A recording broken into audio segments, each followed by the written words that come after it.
Hello students, I am Soikat Pal, lecturer in chemistry, Kanla Polytechnic.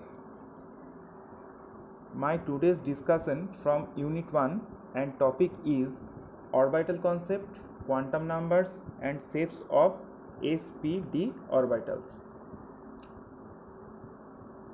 In your previous class, you came to know about Rutherford model of atom, Bohr's theory, hydrogen spectrum explanation based on Bohr's theory and Heisenberg uncertainty principle. Here we start with orbital concept. The wave character of an electron and uncertainty in its position give a serious drawbacks to Bohr model. These two new concepts overruled the Bohr picture of fixed circular orbit and give new model, namely quantum mechanical model. This new model gives the idea of orbitals instead of orbit. In this quantum mechanical model, we speak probability of finding electron in a certain region of space around the nucleus. There are certain regions where probability of finding the electron is high and somewhere is low. Probability of finding the particle is never zero, even at large distance from the nucleus. So it is not possible to draw a boundary which encloses the region of 100% probability. We can draw arbitrary boundaries which enclose the region where probability of the finding the electron maximum. So we can define as the region of space where probability of finding the electron is maximum as orbital. Next, quantum numbers. There are a set of 4 quantum numbers which specify the energy, size, shape and orientation of an orbital. To specify an orbital, only 3 quantum numbers are required. But while to specify an electron, all 4 quantum numbers are required. There are 4 quantum numbers, their specified value which are interrelated. These quantum numbers are principal quantum number, azimuthal quantum number, magnetic quantum number and spin quantum number. First we go with principal quantum number, which is denoted by n. It identifies cell, determines size and energy of orbitals. It determines the average distance on electron from nucleus. It can have value n is equal to 1, 2, 3, 4 so on, which are also called K, L, M, N, etc. Cell respectively. The maximum number of electron in any principal quantum number is 2n square. So if you take n is equal to 1, so maximum number of electrons present is 2n square, that is 2. For n is equal to 2, it is 8. For n is equal to 3, it is 18. And for n is equal to 4, this is 32. Now, next quantum number, that is azimuthal quantum number, which is denoted by L. Azimuthal quantum number is also known as orbital angular momentum or subsidiary quantum number. It identifies subcell, determines the shape of orbitals, energy of orbitals in multi-electron atoms, along with principal quantum number and orbital angular momentum. For a given value of n, it can have value n ranging from 0 to n minus 1. Total number of subcells in a particular cell is equal to the value of n. That means if you take n is equal to 1, then there is only one value, that is L is equal to 0.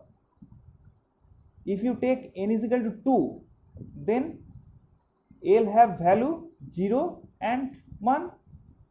If you take n is equal to 2, then you get 0 and 1, and if you take n is equal to 3, then you get 0, 1, 2, so on.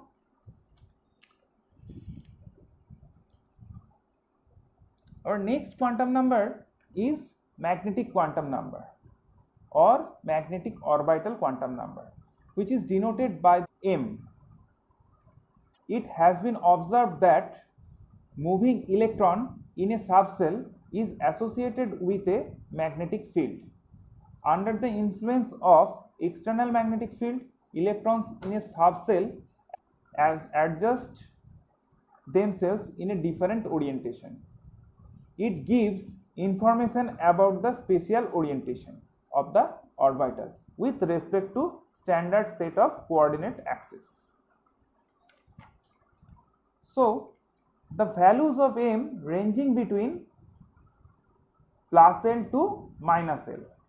For each value of L, m have values minus L to plus L, in between minus L minus 1, minus L minus 2, so on to L. For any subcell defined by L value, 2L plus 1 values of m are possible. So, if you take L is equal to 1, then it have 2 into 1 plus 1 is equal to 3 values, that is minus 1, 0, plus 1. If you take L is equal to 2, then you get 2 into 2 plus 1, that is 5, that is minus 2, minus 1, 0, plus 1, plus 2. Next, spin quantum number, which is denoted by ms. It refers to orientation of spin of the electron. An electron may be spin clockwise or anti-clockwise. Thus, ms can have value plus up and minus up. Now, the shapes of different orbitals. First, we come with s orbital. For a subcell, L is equal to 0 and m is equal to 0, it means s orbital have only one orientation, that is probability of finding is identical in all direction around the nucleus. Thus, it is spherically symmetrical. For s orbital, the probability of finding the electron is identical in all three directions, that is x direction, y direction and z direction. That indicates it is a spherically symmetrical.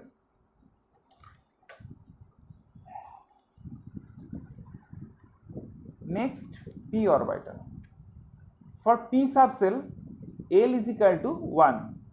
So, m has value minus 1, 0, plus 1. It means p orbital have three orientation. Along x axis px, along y axis py and along z axis pz. That is px, which is along with x axis, py, which is along y axis, and pz, which is along z axis. Now the shape of d orbital. For d subcell, L is equal to 2. So, if L is equal to 2, we know the limit of m is minus L to plus L, that is minus 2 to plus 2. So, m have value minus 2, 0, minus 2, minus 1, 0, plus 1, plus 2. So, it means d orbital have 5 orientations. These orientations are dyz, dxz, dxy, dx square minus y square and dz square. In dyz, orbitals are in yz plane. In dxz, the orbitals are in xz plane. For dxy, the orbitals are in xy plane, and for dx square minus y square, orbitals are in xy plane along with x and y axis. For dz square, it along z axis.